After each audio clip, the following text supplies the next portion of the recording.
That night, the phone kept ringing. The phone wouldn't stop vibrating on the nightstand. I watched it like it was a small animal dying. Buzz. Pause, buzz, each tremor carving deeper into the dark. Her name lit the screen again. My wife. Panic calling at midnight always meant the same thing.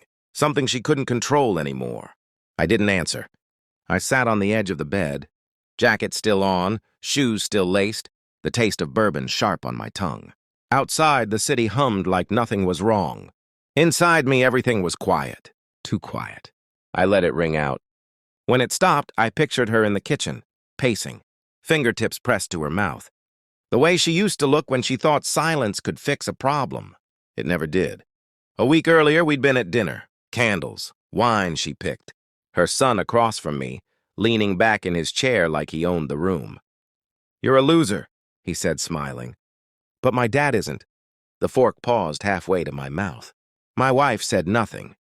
I said nothing. That was when I knew the marriage had already ended. It just hadn't learned how to lie down yet. The memory followed me now as the phone buzzed again. This time I answered. "Please," she said. "No greeting, just fear. You have to come home."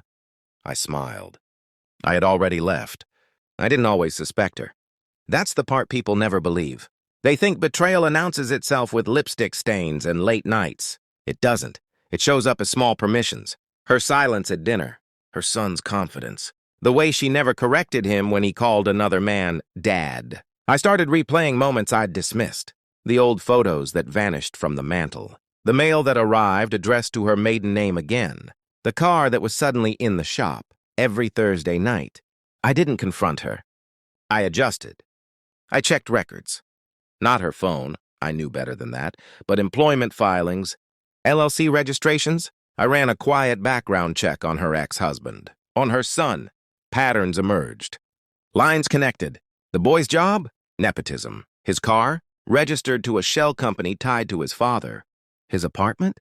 Subleased under a false guarantor. Everything he had rested on, lies stacked too neatly to stand forever. I watched him for days. The way he strutted. The way he spent. The way he assumed immunity. I never raised my voice. I never asked questions. I just made calls. I checked records. Not her phone, I knew better than that, but employment filings, LLC registrations. I ran a quiet background check on her ex-husband. On her son, patterns emerged. Lines connected. The boy's job? Nepotism. His car? Registered to a shell company tied to his father. His apartment? Subleased under a false guarantor. Everything he had rested on, lies stacked too neatly to stand forever. I watched him for days. The way he strutted. The way he spent. The way he assumed immunity. I never raised my voice. I never asked questions. I just made calls. Anonymous ones. An audit request here. A compliance tip there. Truth delivered without fingerprints. I went to dinner with my wife as usual. Kissed her cheek. Paid the bill. Inside, something sharpened. When the consequences started, they hit fast. His company restructured. His car was repossessed. The apartment owner called about the lease irregularities. Within 48 hours, the boy was sleeping on a friend's couch, bragging replaced by panic. My wife noticed. Of course she did. She asked if I knew anything. I told her no. That was the truth. I didn't know. I verified. The final piece arrived in an envelope, thick and clinical. Proof I didn't need anymore. Paternity results, time-stamped messages, financial trails braided tight. I placed the envelope on the counter that night. Didn't open it. I waited for her to come home. She froze when she saw it. Her breath caught like she'd stepped off a curb that wasn't there. "What's that?" she asked. I looked at her. Really looked. "The answer," I said. She didn't touch it. She didn't have to.